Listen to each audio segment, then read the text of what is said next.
40 years have passed, yet I still wake up in the middle of the night with that smell filling my nasal passages.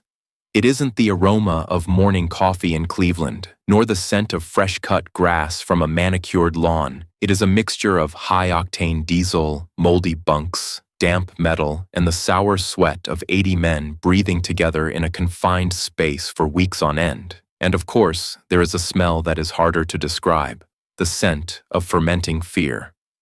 My grandson always pesters me to see the medals I won back in that iron box. He points to the yellowing photograph and asks, "Grandpa, is that your ship?" I always correct him. "That's a boat, son. The USS Cavalla SS-244, that was our iron coffin and our shark knife." Memory gets strange when you age. I can't remember what I ate last Tuesday, but I can clearly recall every subtle sound at the bottom of the Pacific on the morning of June 19th, 1944. I can remember the bead of sweat hanging precariously from Lieutenant Commander Herman J. Kossler's cheek.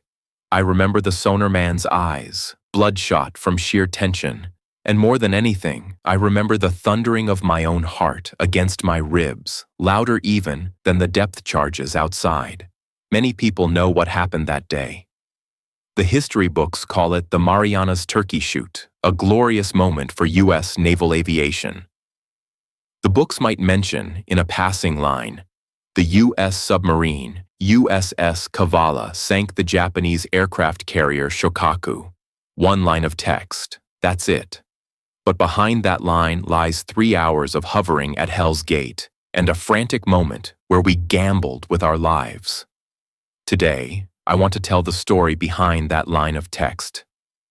This isn't for the historians. It's for those who want to know what we were actually thinking down in the deep, hundreds of feet below, when the echo of the Reaper appeared on the sonar screen. In April 1944, when we departed the New London submarine base, the Cavalla was a brand new Gatto-class submarine. She was a beauty, at least in the eyes of a submariner, 311 feet long, a streamlined black hull like a panther coiled to strike. But the problem was, she was too new, and we were too green. In the silent service, new isn't necessarily a good thing. New means untested. It means you don't know which valve will blow or which sailor will crack under the pressure of real combat. Our skipper, Lieutenant Commander Herman J. Kossler, was a typical Annapolis man. He wasn't tall, and he always kept his uniform buttons done up tight, even when the control room was a steam bath. Compared to those cowboy skippers who were loud and brash, Kossler seemed overly cautious, perhaps a bit bookish. During our refit at Pearl Harbor, I heard sailors from other boats mocking us in the bars more than once. "Hey, heard your skipper is a good student who only knows how to write reports? Don't wet your pants when you see a Jap destroyer." I got into a fist fight with those guys and ended up with a black eye, but deep down, I was worried too. In the treacherous Pacific, an overly cautious skipper can sometimes be more dangerous than a reckless maniac because hesitation means death. Our mission was to support the upcoming invasion of the Marianas, Operation Forager. The Navy was going to land on Saipan, a dagger thrust straight toward the heart of Japan. Our job was to patrol the Philippine Sea, acting as the fleet's eyes and ears, and, if we got lucky, draw some blood from the combined fleet. On May 31st, we left Midway and officially entered the war zone. It's a strange feeling. One day you're watching albatrosses fly under the sun, and the next, you're sealed into a steel tube where day and night don't exist. Submarine life is excruciatingly boring. We were either doing maddeningly repetitive cleaning, trying to sleep in narrow bunks, or playing with a deck of cards worn so smooth you couldn't see the suits. I was a torpedo fire controlman, responsible for operating the TDC, Torpedo Data Computer. This was the brain of the sub, a complex electromechanical analog computer. My job was to input the target's bearing, range, and speed to calculate the gyro angle for the torpedoes. In peacetime, it was a math game. In war, every flick of my finger determined the lives of thousands. "Hey, Godfather, Mike, a torpedo man, always called me that because I was always obsessively checking the data. You think we'll run into a big one this time? Zip your lip, Mike, I said, polishing the brass dials of the TDC. Running into a big one usually means we become a target for the big ones too. As it turned out, Mike had jinxed us. By mid-June, the atmosphere in the Philippine Sea turned eerie. We were patrolling our assigned sector east of the San Bernardino Strait. This was the critical choke point connecting the Philippine Sea to the Pacific. Every night, we surfaced to charge batteries and receive encrypted traffic from CINCPAC, Commander-in-Chief Pacific Fleet, in Pearl Harbor. It was top secret. The messages kept mentioning one name, Jisaburo Ozawa. Intelligence indicated the Japanese Navy was massing. To hold Saipan, they were emptying their coffers. A massive mobile force consisting of 9 aircraft carriers was bearing down on us. 9 carriers. The executive officer, XO, muttered at the chart table, tracing a line with his finger. If they all sortie, this will be the biggest carrier duel in human history. On June 17th, just days after we arrived on station, the tension hit its peak. I remember that night. Captain Kossler gathered all officers and petty officers in the cramped wardroom. Through the haze of cigarette smoke, his face was grimmer than usual. Boys, his voice was steady. Admiral Spruance's Task Force 58 is near Saipan. The Japanese want a decisive battle. Our mission is simple. Find the Japanese and tell Spruance where they are. If we don't find them, our carriers might get ambushed. And if we find them, Skipper, can we attack? Mike couldn't help but interrupt. Kossler looked at him, a glint of something barely perceptible in his eyes. Our primary mission is reconnaissance and reporting. But after that, if God allows, we'll leave them a souvenir. For the next day and a half, the entire boat was in a state of chronic torture known as battle readiness. The sonar room became the holiest and most oppressive place on the boat. The sonar man sat like a statue, headphones on, trying to distinguish the rhythm of propellers from the ocean's infinite noise, whale songs, the crackle of shrimp, the slap of waves. On the night of June 18th, we received a signal from another sub, the USS Albacore, operating just to our north. It gave us some comfort to know we weren't fighting alone, but I knew that in this vast ocean, we were just 2 specks of dust. And the Japanese fleet was a broom about to sweep the table. June 19th, 1944, 0300 hours, I wasn't on watch. I was lying in my sweat-soaked bunk, staring at a line carved into the bottom of the bunk above me. Mom, I want apple pie. Some guy from the last crew, or maybe the last patrol, had carved it. I tossed and turned, unable to sleep. The boat was running a zigzag search pattern. The vibration of the diesels transmitted through my bones to my eardrums. Suddenly, the alarm sliced through the air like a knife. Battle stations! Battle stations! Man your battle stations! It wasn't the rhythm of a drill. A drill alarm has a lazy, routine feel to it.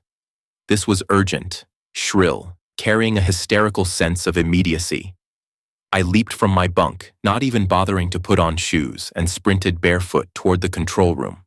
The red emergency lighting bathed the passageway in a blood-colored glow. Crewmen moved like wound-up machines, weaving through the narrow corridors. Everyone knew their place. No unnecessary words, just heavy breathing. I slid into the seat in front of the TDC and donned my headset. The control room was terrifyingly quiet, save for the dialogue between Captain Kossler and the sonar man.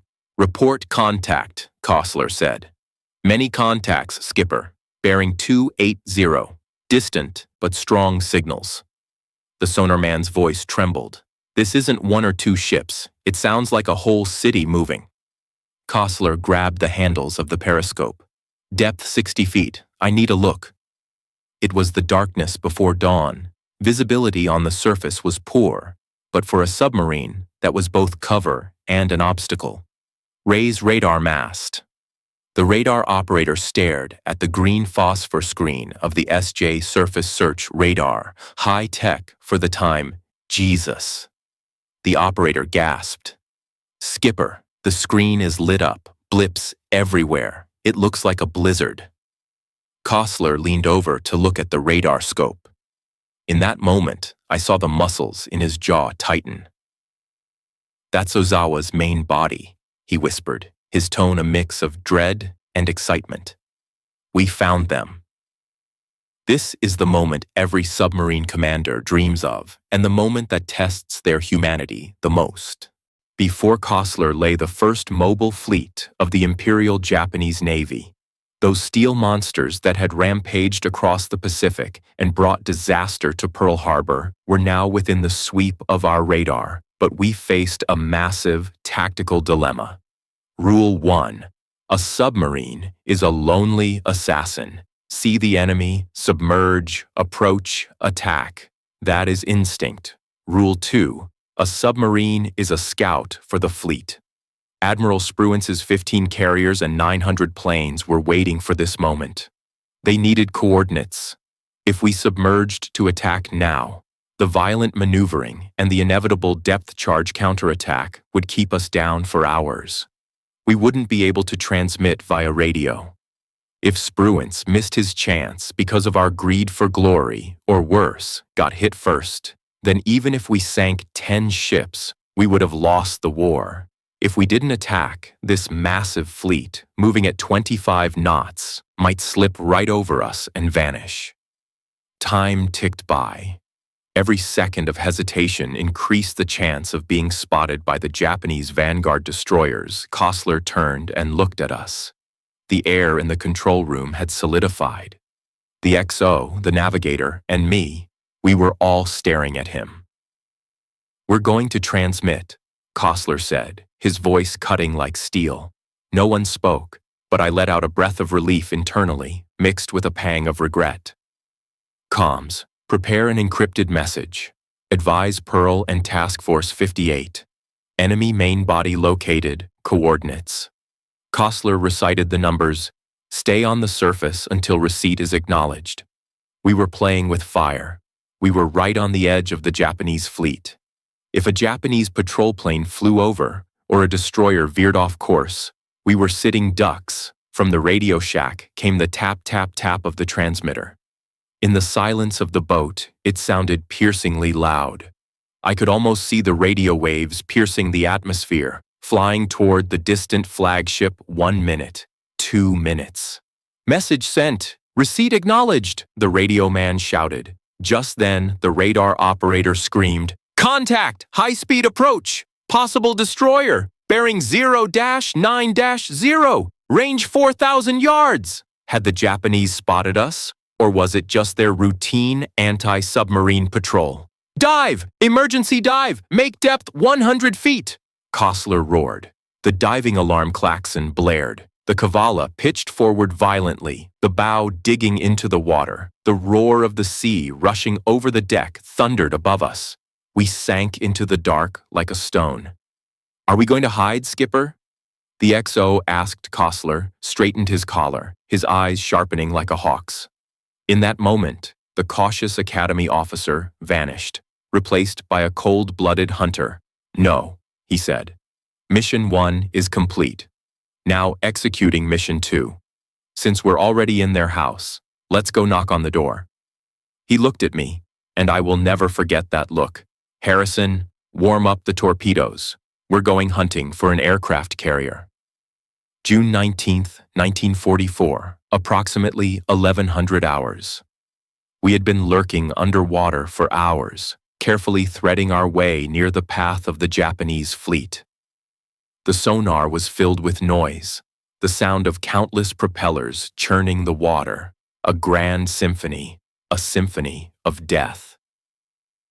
Captain Kossler was glued to the periscope. His technique was incredible. He'd raise the scope for just seconds, take a snapshot observation, and snap it down to avoid being spotted by Japanese lookouts. They are recovering aircraft, Kossler said suddenly, his voice low. The Japs are landing planes.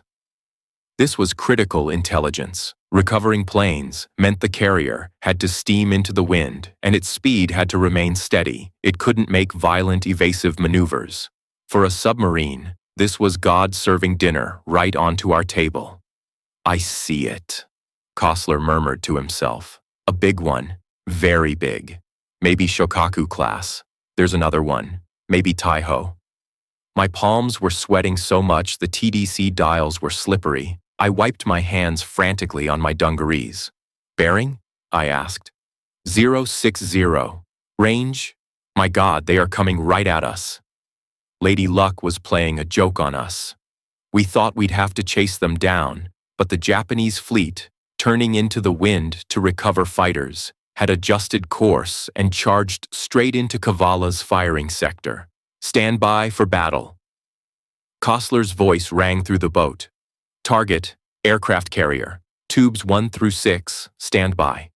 The temperature in the control room seemed to spike 10 degrees instantly. I punched in the data. Target type, large carrier. STR, speed, 27 knots. Target, angle, changing. Range, closing rapidly. "Are we going to penetrate the screen, Skipper?" The XO's voice was dry. There were at least 3 destroyers escorting the carrier. If we fired, we'd expose our position. "Yes, we're going in." Kossler didn't turn around. "This is a once-in-a-lifetime chance. We can't screw this up. Steady as she goes. Rig for silent running." We were like a child with a dagger trying to slip through a pack of wolves to stab the king in the center. The sonar man sounded like he was reading an obituary. "Destroyer port side, range 2,000 yards.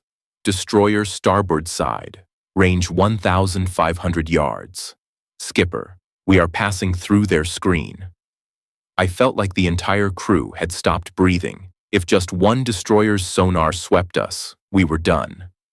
But the Japanese seemed focused on the sky.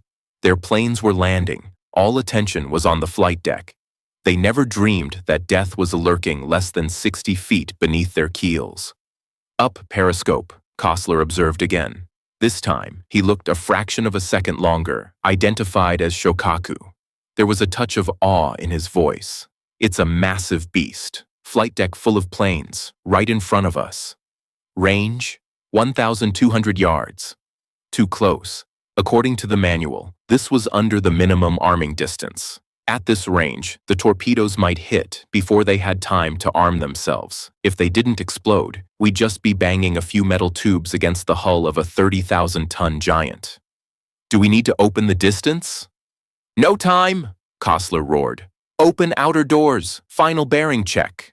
I stared at the TDC readouts, the gears and cams whirring madly, calculating the fatal intersection point. "Solution set. Solution good," I yelled. Kossler took a deep breath, as if trying to inhale all the air in the room. "Fire 1!" The boat shuddered violently. A massive pulse of compressed air punched the first torpedo out. "Fire 2! Fire 3! Fire 4! Fire 5! Fire 6!" 6 Mk-23 steam torpedoes. At this range, they needed less than a minute to complete their journey. Underwater, we couldn't hear the torpedoes slicing through the surface, only the ticking of the stopwatch, tick, tick, tick. Those were the longest 50 seconds in the history of the world.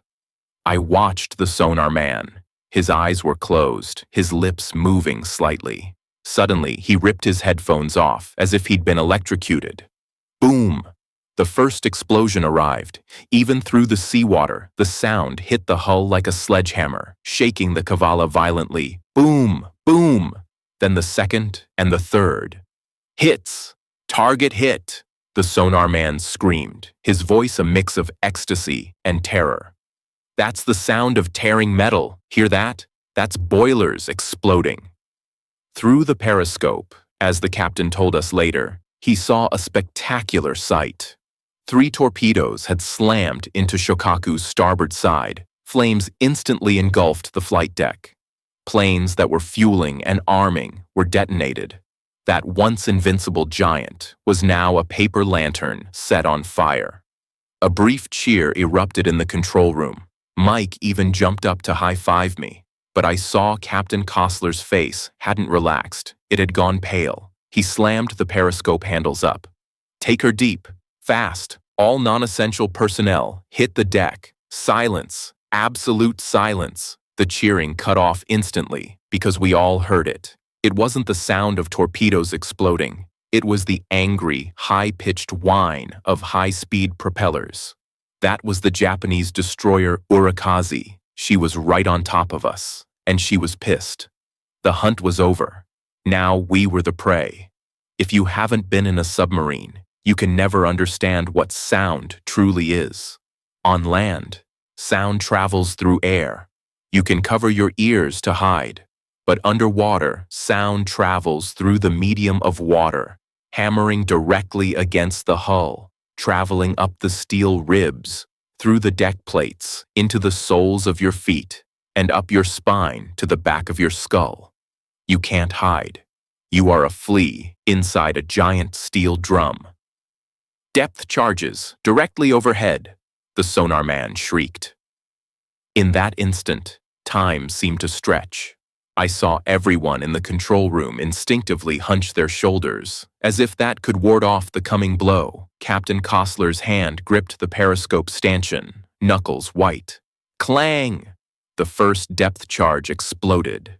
It didn't sound like a dull thud in the movies. It felt like God had swung a 100-ton iron hammer and smashed it right onto our skulls. The entire Cavalla was thrown upward, then slammed down. Every light bulb shattered instantly. Darkness fell, leaving only the nauseating red glow of the emergency lights flickering. Then came the second and the third Ka boom. K-boom. The hull shuddered violently, emitting the tooth-aching sound of twisting metal. If you've ever heard a soda can being slowly crushed, amplify that 10,000 times. That was the sound we heard. "Report damage," Kossler bellowed in the dark, his voice still calm but raspy. "Hydraulic pressure dropping.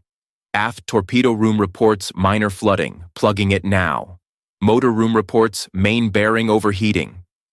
Cork insulation rained down from the ceiling like snow, coating us in white dust. The air filled with the smell of burnt rubber and hydraulic fluid. Depth 300 feet, 350 feet. The numbers called out by the plainsmen were heart-stopping. "Maintain dive angle," Kossler ordered. "We're going deep, where they can't reach." We were approaching Cavalla's test depth. Every foot deeper meant the ocean pressure outside multiplied. If there was a single flaw in the hull, we would be crushed like an eggshell, faster than our nervous systems could transmit the pain to our brains. I curled up under the TDC console, hugging my knees tight. The euphoria of hitting the carrier had vanished, replaced by a single thought. Don't die. Please, don't die. Mike, the torpedo man who always told dirty jokes, was lying next to me, mumbling. I leaned in and realized he was reciting Psalm 23. "Yea, though I walk through the valley of the shadow of death, I will fear no evil." "Shut up, Mike," I whispered. "Save the oxygen." The next 3 hours were the longest of my life. The Japanese had gone completely mad. The destroyers, we later learned it was mostly the Urikaze, circled frantically above us. They dropped at least 100 depth charges. Captain Kossler displayed the supreme discipline of a submarine commander. He didn't panic or run around. That would only make noise for the enemy to hear. "All stop," he ordered. "Secure all motors, secure ventilation, secure air conditioning. Shut down everything except depth gauges and rudder control." We rigged for ultra-quiet. This tactic was a gamble with our lives. Without power, we had no maneuverability, drifting with the current. Without AC, the temperature inside skyrocketed. Within minutes, the thermometer hit 113 degrees Fahrenheit, humidity hit 100%. Sweat ran off us like streams pooling on the deck plates. The air grew foul, carbon dioxide levels rising. Every breath felt like inhaling hot, wet cotton. My lungs burned, but the scariest part was the silence. To avoid making a sound, we took off our shoes, walking in socks on the slick deck. No one spoke. No one moved. Even a wrench dropped on the floor could be our death knell.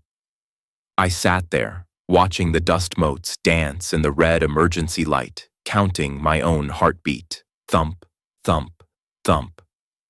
Overhead, the sound of propellers faded in and out. It was a sharp, drilling sound. Wee, wee, wee. Every time it got louder, everyone's heart leaped into their throat. "They are pinging," the sonar man whispered, his face as white as paper. "They're using active sonar." Ping. That sound penetrated the hull, crisp, ethereal, yet carrying the chill of death. It was the Reaper knocking on the door. Captain Kossler stood by the periscope stand, holding a stopwatch. He was timing the interval of the depth charges, deducing the destroyer's course. Right full rudder, ahead 1/3. He suddenly broke the silence, voice barely audible. "That's their blind spot.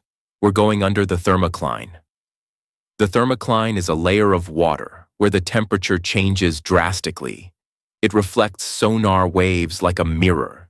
It was our only cloak of invisibility. We moved like a wounded mouse, inching through a crevice in the rocks, praying the cat's claws couldn't reach us. Around 2 p.m. We had been roasting in this purgatory for 3 hours. The explosions had become sporadic. The Japanese seemed to have run out of ammo or patience. Just then, the sonar man suddenly took off his headset, looking at the captain with a bizarre expression. "Skipper, you gotta hear this." Kossler walked over and put on the spare headset. Even without headphones, I could faintly hear it. It wasn't an explosion. It wasn't a propeller. It was a low, long, mournful groan. It sounded like a giant whale crying out before death, or like 10,000 steel beams snapping at once. Gurgle. Crack. Boom. Then came a series of dull, popping sounds, like bubbles bursting deep in the ocean. "She's gone." Kossler took off the headset and let out a long breath, his eyes complex. Shōkaku has sunk. The atmosphere in the boat was strange. No cheering. Hundreds of feet down, in the dark and the stench, listening to thousands of enemies die in that moment. There is a solemnity that only sailors understand. That ship held thousands of men. In those few minutes, they were consumed by fire, drowned by the sea, or trapped in a capsized hull waiting for the end. We won. We killed a giant. But down in the crushing deep, victory felt heavy. Mark the time. Kossler broke the silence. 14:01.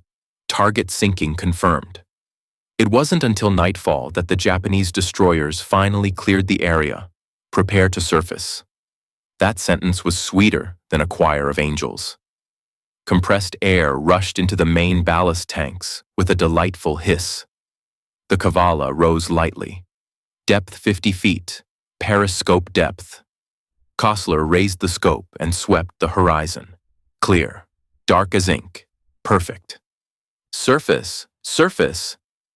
As the hatch popped open, a rush of damp, salty sea breeze flooded the conning tower.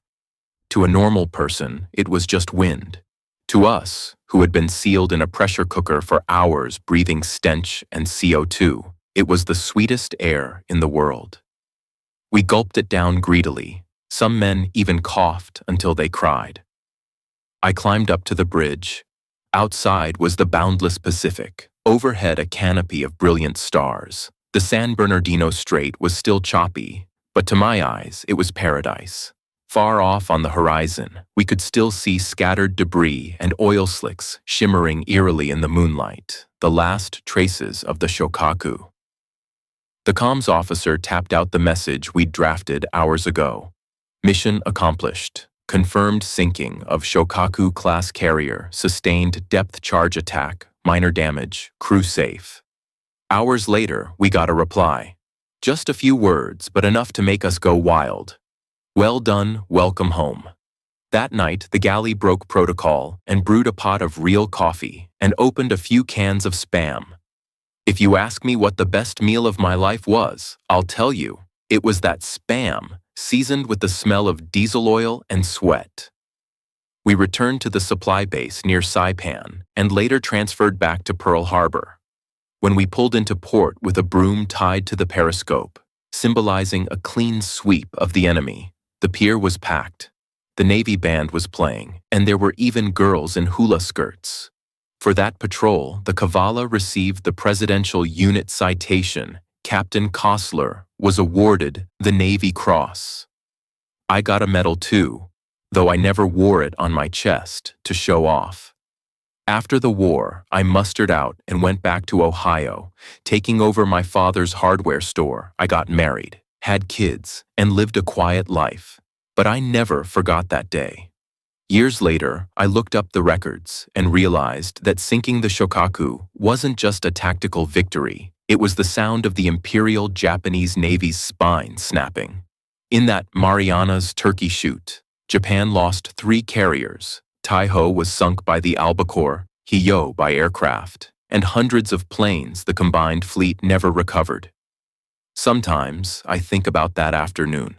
If Captain Kossler had decided to attack without reporting, or if one of our torpedoes had been a dud, or if that depth charge from the Urakazi had been 10 meters closer, what would history look like? No one knows. The Cavalla now rests quietly at Seawolf Park in Galveston, Texas. She is no longer a killing machine, but a museum. Children run across her decks, and tourists take photos in front of the TDC I once operated. That is good. If you ever get a chance to go there, please touch that cold steel plating for me. That was my youth, my nightmare, and my glory. Tell her that old Mike, Captain Kossler, and Godfather Harrison miss her. Tell her the war is over. We all came home,